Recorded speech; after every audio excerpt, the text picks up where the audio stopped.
기자로 한번 인사하겠습니다. 사랑합니다. 감사합니다. 축복합니다.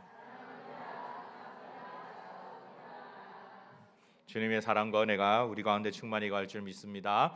우리 잠시 기도하고 함께 말씀 나누겠습니다. 살아계신 아버지 하나님 감사합니다. 귀하고 복된 날 주일을 허락하여 주시고 아버지 앞에 예배드리게 하여 주시니 감사합니다.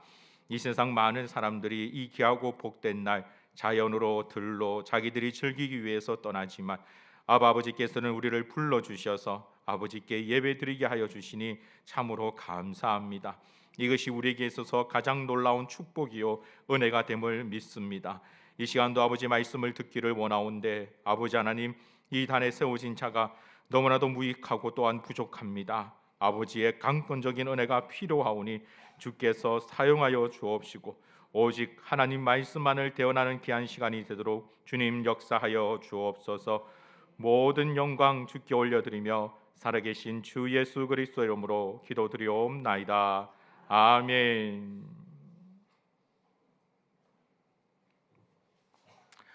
저는 하나님께서 주신 은혜 가운데 한 가지가 청소년 사역에 대한 은혜이지 않을까라는 생각을 듭니다. 한 20년 정도 중고등부 아이들을 계속해서 가르치면서 청소년들과 함께 울고 웃고 또한 기도하고 은혜 나누었던 그런 기억들, 추억들이 참 하나님 앞에 드릴 수 있는 감사의 제목 가운데 한 가지입니다. 중고등부 아이들, 청소년 아이들을 섬기다 보니 그 아이들이 가지고 있는 특징 가운데 한 가지가 여러분들이 이미 잘 알고 있듯이 사춘기라는 특징이 있습니다. 자기도 자기 자신이 스스로 통제가 되지 않는 그런 시절이 바로 사춘기이죠. 사춘기 때의 부모와의 관계나 또 친구들과의 관계나 여러 가지 많은 관계적인 부분들 속에서 방황하고 또한 아파하는 그런 아이들을 참 많이 만나보았습니다. 그래서 그런 아이들을 바라보면서 정말 하루하루 무사히 자라는 것, 어릴 때 부모들이 아이들을 바라보면서 그래 건강하게만 커라라고 얘기하는 그 말이 얼마나 큰 축복인지를 참 잘 알게 되어졌습니다.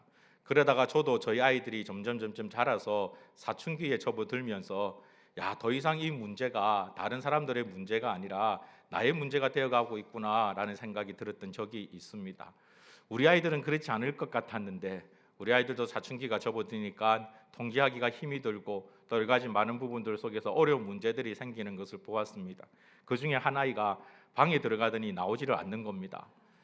그 전까지만 해도 늘 아빠 엄마 이러면서 매달려 있던 아이가 갑자기 방에 들어가더니 나오지를 않고 화장이 아니라 변장을 하고 다니기 시작하면서 정말 어떻게 해야 될지 모를 그러한 문제가 저희 가정에 닥쳤습니다. 집사람하고 고민을 하다가 선택한 방법 가운데 한 가지가 우리도 한번 강아지를 한번 키워보자.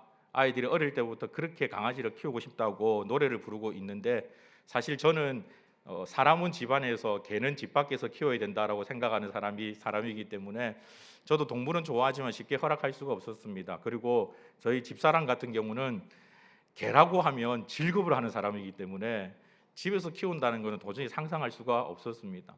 그런데 제가 보았던 놀라운 모습은 엄마는 위대하다라는 겁니다.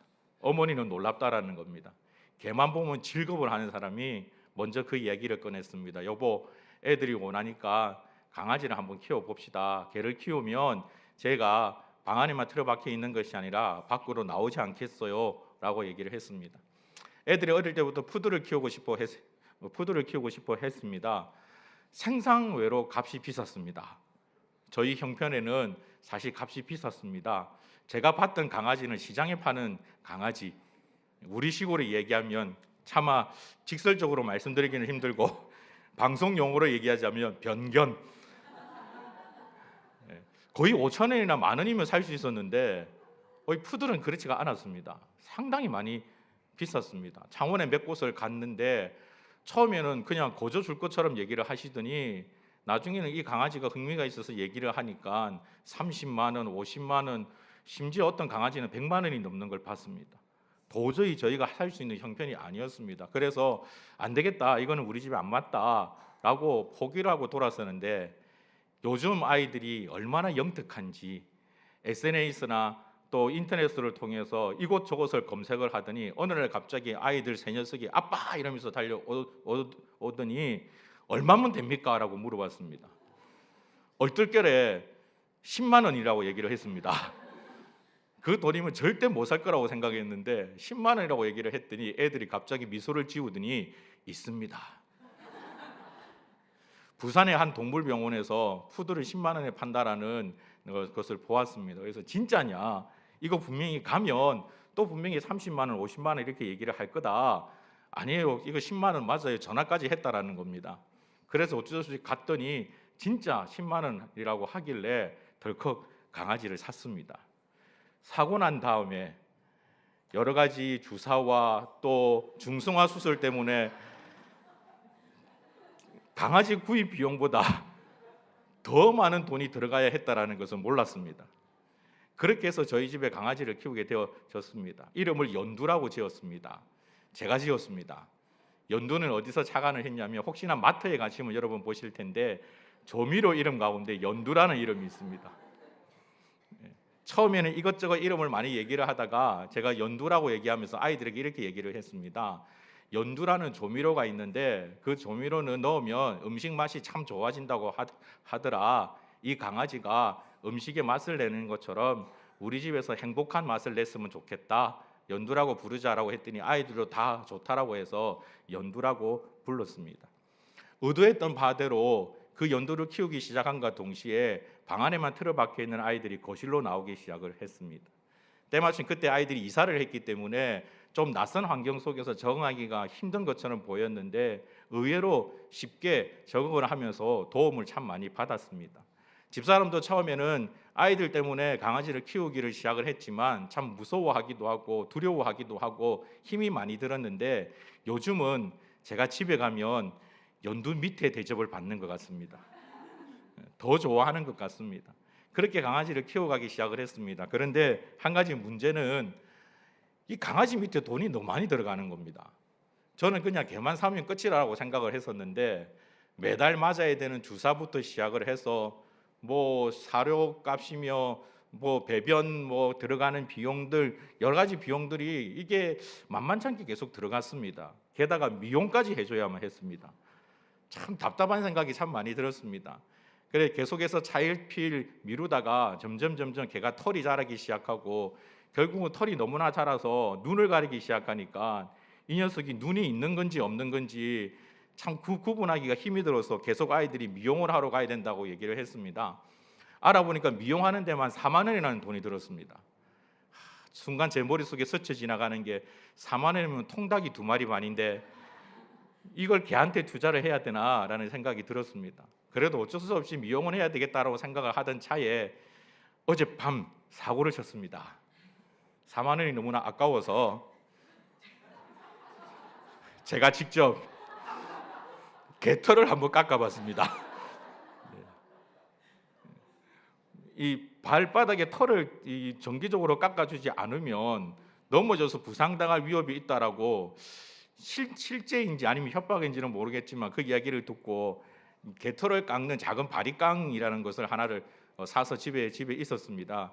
그게 눈에 띄임과 동시에 그래 내가 군복무 시간에 장병들 머리도 많이 깎아줬는데 이거 하나 못 깎겠는가라는 생각에 바리깡질을 하기 시작했습니다.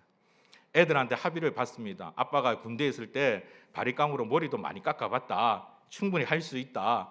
아이들도 처음에 못 믿어 하더니 그래도 아빠 말이니 믿고 같이 시작을 했습니다. 아이들은 옆에서 연두가 좋아하는 사과를 깎아다가 먹여가면서 그 틈에 저는 열심히 털을 깎았습니다. 잠시 깎고 있다 보니까 갑자기 한 아이가 한숨을 내쉬더니 길을 떠났습니다. 자기 방으로 가버리더라고요. 그러면서 하는 이야기가 아빠 절대 머리만은 깎지 마세요 라고 얘기를 하면서 갔습니다. 저도 보니까 일은 버려놨는데 점점 강아지가 아니라 괴물이 되어가는 것 같았습니다. 그래도 우여곡절 끝에 다리하고 몸하고 꼬리까지는 다 깎았습니다. 방으로 각각 들어갔던 아이들이 나오더니 그래도 꼬리를 보고 아빠 꼬리는 참 잘 깎았네요 라고 얘기를 했습니다. 대망의 문제는 머리였는데 도저히 머리에 대해서 손을 댈 염두가 나지를 않았습니다. 그러나 그럼에도 불구하고 시작한 게 머리에 털이 자라서 눈을 가리고 있으니 그것 때문에 시작을 했는데 여기서 그쳐서 되겠는가 라는 생각에 오기로 머리를 깎으려고 시도를 했습니다. 군대에서 장병들의 머리를 깎을 때는 참 편한 거였구나라는 생각을 그때 처음 했습니다. 왜냐하면 그때는 가만히 있어 그러면 진짜로 가만히 있었습니다. 후임병들이었기 때문에 움직이면 안 돼 이러면 꼼짝을 안 하고 가만히 있었습니다. 그런데 이 녀석은 가만히 있으라고 아무리 얘기를 해도 가만히 있지를 않았습니다. 결국은 20분을 씨름한 끝에 머리에 털을 깎고 눈이 보이게끔 만들었습니다. 두 눈은 보였는데 문제는 괴물이 되어버렸습니다. 갑자기 막내 유진이가 보더니 거의 울먹거리면서 다시는 연두를 데리고 산책을 안 나가겠다는 겁니다. 자기가 봐도 걔가 너무 못생겼다는 겁니다. 어떻게 그런 일이 생겼는지 모르겠다면서 가버렸습니다. 저는 나름 그래도 4만 원 아끼면서 잘했다라고 뿌듯해하고 있었는데 집사람마저 고개를 돌려버렸습니다. 오늘 아침에 새벽 기도를 오면서 깨어있는 연두의 모습을 보면서 저도 모르게 진심으로 이 말을 하고 왔습니다. 연두야, 미안하다. 내일 제일 먼저 해야 될 일이 연두를 데리고 개 미용하는 것을 찾아야 되겠다. 다시 괴물이 아니라 개로는 만들어놔야 되겠다라는 생각이 들었습니다. 여러분, 제가 왜 이 말씀을 드리냐면 저는 제 나름대로 최선을 다해서 열심을 다해서 수고하고 애를 썼지만 그래서 개 털을 깎기는 깎았습니다만은 모양이 엉망인 개로 만들고 말았습니다. 결국은 지혜로운 방법을 선택한 것이 아니라 제 열심 때문에 더 못난 일이 생기고 만 것이죠. 그런데 우리가 신앙생활할 때 이와 같은 일들이 참 많이 생깁니다. 오늘 여러분 읽었던 말씀 가운데 4절에 보면 이삭이 에서에게 이렇게 말합니다. 4절에 내가 즐기는 별미를 만들어 내게로 가져와서 먹게 하여 내가 죽기 전에 내 마음껏 내게 축복하게 하라라고 말합니다. 참 축복이라는 말은 매력적입니다. 많은 사람들이 축복받기를 원합니다. 저 역시도 하나님께로부터 많은 축복을 받기를 원합니다. 그런데 여러분, 많은 부분들 속에서 우리가 하는 말이나 행동이나 우리가 살아가는 모습을 통해서 오히려 하나님으로부터 축복받기보다는 하나님께서 축복하지 못하도록 만드는 경우가 참 많다라는 사실 여러분 아십니까? 그래서 오늘 말씀 함께 나눌 은혜의 제목이 내가 마음껏 축복하게 하라라는 겁니다. 하나님이 우리를 축복할 수 있도록 만드는 성도가 되기를 주님의 이름으로 축복합니다. 오늘 본문의 말씀을 이해하기 위해서는 먼저 우리가 찾아봐야 될 말씀이 한 구절이 있습니다. 창세기 25장 23절 말씀을 같이 한번 보겠습니다.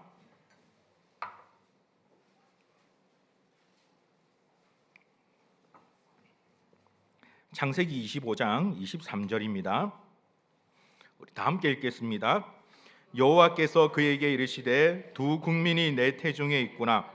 두 민족이 내 복중에서부터 나누이리라. 이 족속이 저 족속보다 강하겠고 큰 자가 어린 자를 섬기리라 하셨더라. 아멘. 하나님께서 이삭의 가정에 허락하신 말씀입니다. 에서와 야곱이 태어날 때 하나님께서 하신 말씀이 분명히 큰 자가 작은 자를 섬길 것이라고 하나님께서 말씀하셨습니다.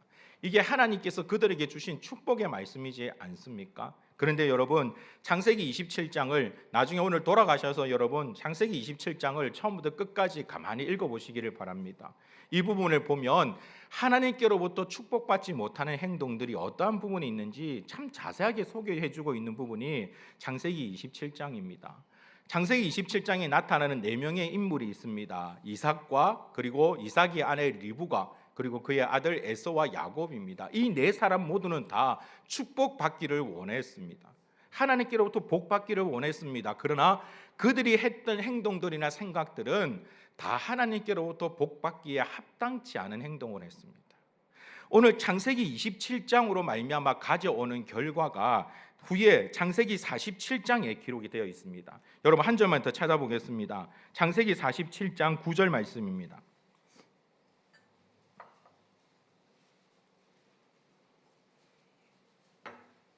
창세기 47장 9절입니다.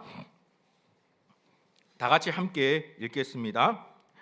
야곱이 바로에게 아뢰되 내 나그네 길의 세월이 130년이니 내 나이가 얼마 못되니 우리 조상의 나그네 길의 연조에 미치지 못하나 험악한 세월을 보내었나이다 하고 야곱이 바로 앞에 서서 그가 남겼던 고백이 나는 험악한 세월을 보내었습니다.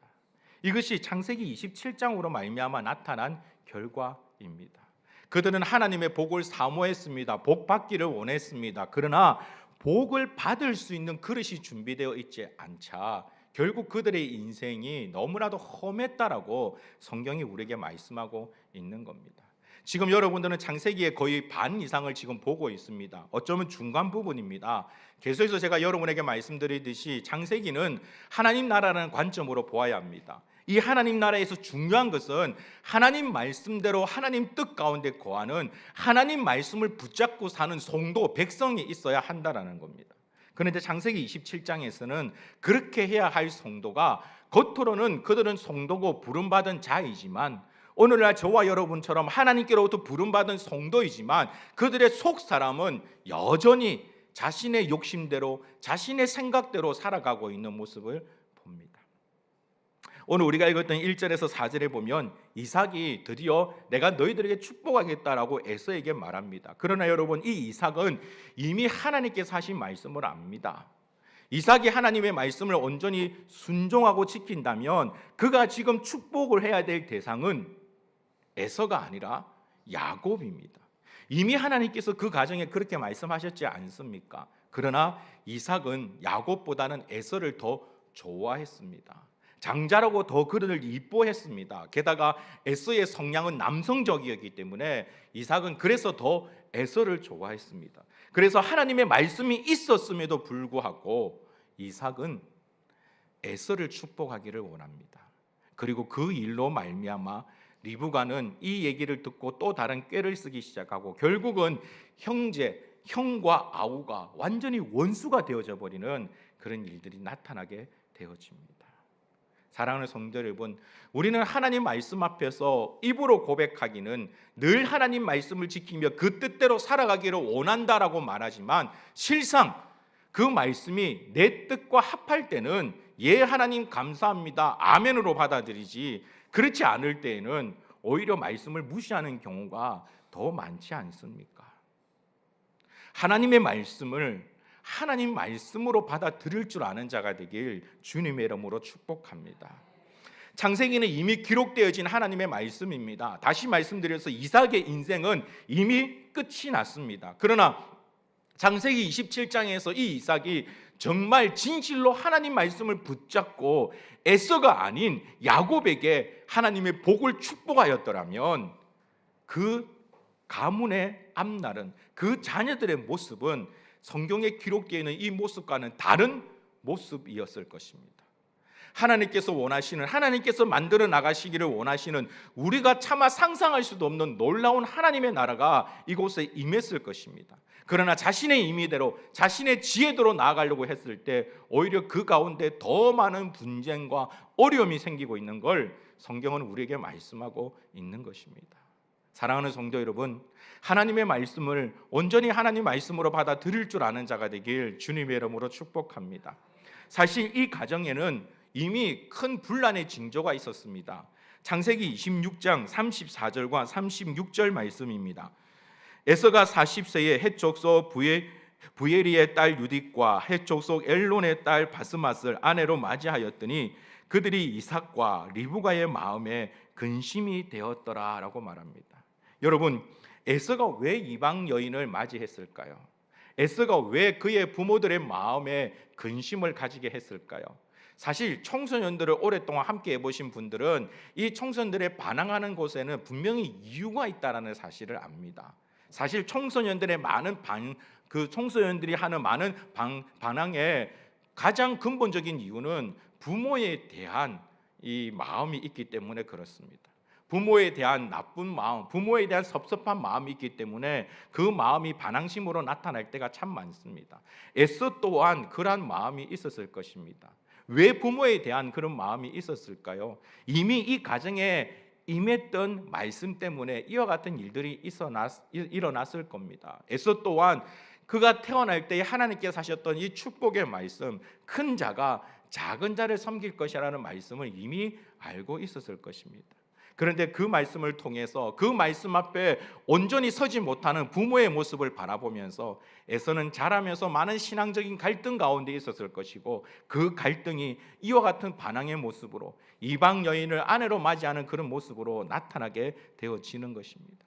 하나님의 말씀을 온전히 하나님 말씀으로 받아들이지 못할 때 우리 자녀들이 이와 같은 상황에 처해진다라는 겁니다. 사랑하는 성도 여러분, 우리 미란에서는 그런 문제들이 없을 줄로 압니다만, 다른 곳에 대해 아이들을 만나서 얘기를 듣다 보면 내가 대학만 가면, 내가 우리 가정의 울타리만 벗어나면 다시는 교회를 가지 않겠습니다 라고 얘기하는 아이들이 꽤 많이 있습니다. 실제적인 예로서 중고등부 때의 교회를 다녔던 아이들이 대학 청년부에 가서는 오히려 교회를 떠나는 경우들이 참 많이 있지 않습니까? 여러 가지 많은 이유들이 그 가운데 있겠지만, 그 가운데 참 중요한 이유 한 가지는 바로 부모의 모습 때문에 오히려 하나님을 섬기는 일에 실망을 해서 교회를 떠나는 아이들이 참 많습니다. 입으로는 하나님을 사랑한다고 얘기하면서 행동으로는 그렇지 않습니다. 입으로는 정말 신앙인인 것처럼 얘기하지만 살아가는 삶들 속에서는 그렇게 살아가지를 않습니다. 그러니 그런 하나님이라면 나는 믿지 않겠다라고 얘기하는 중고등부 아이들이 해마다 늘어나고 있습니다. 사랑하는 성도 여러분, 정말 축복이 무엇인지를 잘 기억할 줄 아는 자가 되기를 간절히 소망합니다. 제가 잘 아는 한 목사님께서 어느 교회 전도사로 사역을 할 때의 일이었는데, 그분이 저에게 갑자기 전화를 해서 펑펑 울기를 시작했습니다. 형님, 이 문제를 어떻게 해야 할지를 모르겠습니다. 너무 괴롭습니다라고 펑펑 울었습니다. 왜 그러느냐라고 자초자종을 그 이유를 물어봤더니 이렇게 얘기를 하는 겁니다. 본인이 섬기고 있는 교회의 담임 목사님의 아들이 연세대학교에 꽤 좋은 성적으로 입학을 했답니다. 그래서 주일날 교회에서 잔치를 했다라는 겁니다. 야, 그거 좋은 일인데 왜 그게 그렇게 울 일이냐라고 했더니 그 다음 그 친구가 한 말이 참 가슴이 아팠습니다. 형님, 그 아이가 그렇게 공부해서 연세대학을 가기 위해서 지난 1년 동안 단 한 번도 예배에 오지 않았습니다. 오히려 주일에 학원에 가서 열심히 공부했습니다. 형님, 저게 과연 축복입니까 저주입니까? 라고 우는데 참 가슴이 답답했던 적이 있습니다. 사랑하는 성도 여러분, 정말 우리가 하나님 말씀을 하나님 말씀으로 지키며 나아가는 것이 가장 귀한 축복이라는 사실을 믿음으로 고백할 수 있기를 간절히 소망합니다. 우리 앞에는 유혹거리들이 사실 참 많이 있습니다. 조금만 눈 감으면 참 편하게, 참 좋게, 참 풍성하게 살아갈 수 있는 그런 유혹거리들이 참 많이 있습니다. 그러나 여러분, 바로 그 모든 것들이 아담과 하와 앞에 서 있는 선악과라는 사실을 기억해야만 합니다. 먹음직하고 보암직하고 지혜롭게 할 만큼 탐스러운 나무라 할지라도 하나님께서 아니다고 하셨으면 강하고 담대하게 노라고 얘기할 줄 아는 자가 되어야 합니다. 차라리 좋은 대학 들어가지 못한다 할지라도 하나님 앞에 열심히 예배가 소중한 것을 알고 예배 지킬 줄 아는 자가 하나님의 축복을 온전히 받을 줄 아는 자일 줄 믿습니다. 그러한 결단이 저와 여러분 가운데 있기를 주님의 이름으로 축복합니다. 하나님은 성경의 모든 부분을 살펴볼 때 우리에게 복 주시기 위해서 안달이 나신 분입니다. 도저히 이해가 안 되는 상황에도 하나님은 우리에게 복 주기 위해서 안달이 나신 분입니다. 바로 그러한 분이 하나님이라고 성경은 우리에게 말씀합니다. 하나님이 우리를 얼마나 사랑하는지 그 사랑은 세상의 그 무엇과도 도저히 설명할 수 없습니다. 얼마나 우리를 사랑하셨으면 자기 독생자 예수 그리스도까지 우리에게 주실 정도로 하나님은 우리를 사랑하셨습니다. 하나님은 우리에게 복 주기를 원하십니다. 하나님은 우리가 형통하기를 원하십니다. 하나님은 우리가 이 땅에서 정말 충만하고 하나님을 찬양하며 주의 영광을 나타내기를 원하십니다. 그런데 문제는 이 세대에 그 하나님의 복 받을 자 찾기가 너무나도 어렵다라는 겁니다. 주님의 기쁨이 되시는 귀하고 복된 성도 여러분, 우리 미랄의 모든 성도들은 하나님께로부터 복 받기에 합당한 성도일 줄 믿습니다. 주의 말씀을 사모하는 자일 줄 믿습니다. 우리가 살아가는 삶 가운데 사단의 유혹에 넘어가지 않고 날마다 하나님 말씀만을 붙잡고 애쓰며 싸우는 자일 줄 믿습니다. 이 믿음의 결단을 끝까지 끊임없이 지켜가는 자가 되길 주님의 이름으로 축복합니다. 우리의 열심으론 하나님의 복을 받을 수가 없습니다. 만약 여러분 요즘 날씨가 점점 더워지고 있는데 그래서 우리에게 시원한 우물물이 필요하다고 생각을 해보십시오. 우물물을 구하기 위해서는 땅을 파야 됩니다. 우물을 파야 됩니다. 그런데 여러분 열심히 땅을 판다고 해서 물이 나옵니까? 그렇지 않습니다. 수맥을 있는 곳을 찾아야죠. 물이 흘러가는 그곳에 땅을 파야만 나오는 것입니다. 마찬가지로 내가 그저 열심만 있다고 해서 하나님의 복을 받을 수 있는 것이 아닙니다. 하나님께서 원하시는 합당한 자리에 있어야 우리는 그 복을 받아 누릴 수 있는 것입니다. 바로 이것이 성경이 우리에게 말하고 있는 하나님의 나라입니다. 바로 그 하나님의 나라는 사람의 생각으로 볼 때는 좀 모자라 보입니다. 안 되는 것처럼 보입니다. 그렇게 해서는 안 될 것처럼 보입니다. 그러나 여러분, 바로 그 속에 하나님의 은혜가 임하면 바로 그 자리가 놀라운 성령의 역사의 자리가 되어질 줄 믿습니다. 지금 우리 미랄 교회는 계속해서 끊임없이 강단지를 전하면서 복음을 전하고 있습니다. 강단지는 어떻게 보면 아무 힘없는 종이 조각에 부족한 것처럼 보입니다. 그런데 여러분, 그 강단지를 가지고 순종하는 성도들의 발걸음마다 놀라운 일들이 일어나고 있음을 주변 사람들로 통해서 듣습니다. 지난 토요일 교육자 회의를 할 때 담임 목사님께서 말씀해 주신 그 말씀을 들어보면 이 주변에 복음의 토양들이 점점 자라고 있는 것을 들을 수 있었습니다. 우리가 하나님 말씀에 순종하며 나아갈 때 하나님께서 우리에게 복 주시는 은혜인 줄 믿습니다. 사랑하는 성도 여러분, 다른 길이 없습니다. 다른 방법이 없습니다. 오직 하나님 말씀에 순종하는 것입니다. 주께서 가라고 하면 가는 것이요, 주께서 서라고 하면 그 자리에 서야 되는 것입니다. 그 말씀 붙들고 나아갈 때, 그 순종함으로 나아갈 때 바로 그 자리에 성령의 놀라운 역사가, 하나님의 놀라운 은혜의 역사가 나타나게 되어질 줄 믿습니다. 말씀 외에는 답이 없습니다. 우리가 가지고 있는 이 믿음의 고백에 가장 중요한 것이 하나님 말씀이라는 사실을 여러분 기억하시기를 바랍니다. 나의 지혜, 나의 능력, 내가 가지고 있는 힘들을 의지하려고 하지 마십시오. 성도는 하나님께 매인 자가 되어야 합니다.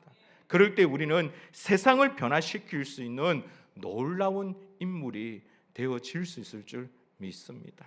하나님께서 우리를 사용하실 수 있도록 주인이 쓰실 수 있는 그릇으로 준비되어진다면 주인께서 우리로 통해서 크고 놀라운 일들을 이루며 나아가실 줄 믿습니다. 그럼 우리는 그 주인의 즐거움에 동참하게 되어지는 겁니다. 하나님께서 행하시는 크고 놀라운 일들을 우리의 눈으로 보게 되어지는 것입니다. 성경에 기록되어 있는 그 놀라운 일들이 단지 성경의 기록으로만 남아있는 것이 아니라 오늘날 우리가 살아가는 삶의 자리에서, 그 현장에서 실제로 나타나는 역사임을 여러분의 눈으로 보게 되실 것입니다. 주님의 기쁨이 되시는 귀하고 복된 성도 여러분, 그 자리로 향하여 나아갈 수 있기를 주의 이름으로 축복합니다. 우리 미랄교회는 자랑할 것이 참 많은 교회입니다. 정말 건강한 교회입니다. 하나님의 기쁨이 될 만한 조건들이 참 많은 교회입니다. 그 조건들을 앞으로도 계속해서 붙잡고 놓치지 않고 살아갈 수 있기를 간절히 소망합니다. 반드시 하나님께서 행하실 것입니다. 주께서 우리에게 크고 놀라운 일들을 보여주실 것입니다. 세상은 교회가 날마다 쇠퇴해 간다라고 말하고 있습니다. 그러나 여러분, 교회는 쇠퇴할 수 있을지라도 하나님의 능력은 쇠퇴하지 않습니다. 하나님의 역사는 쇠퇴하지 않습니다. 오늘도 하나님을 믿고 의지하며 그 하나님과 함께 동행하는 자는 지금도 동일하게 놀라운 역사의 주인공으로 쓰임 받을 수 있을 줄 믿습니다. 그 은혜가 저와 여러분 가운데 있기를 주님의 이름으로 축복합니다. 사랑하는 성도 여러분, 우리 오늘 하나님 앞에 이 찬양의 고백을 함께 드렸으면 좋겠습니다.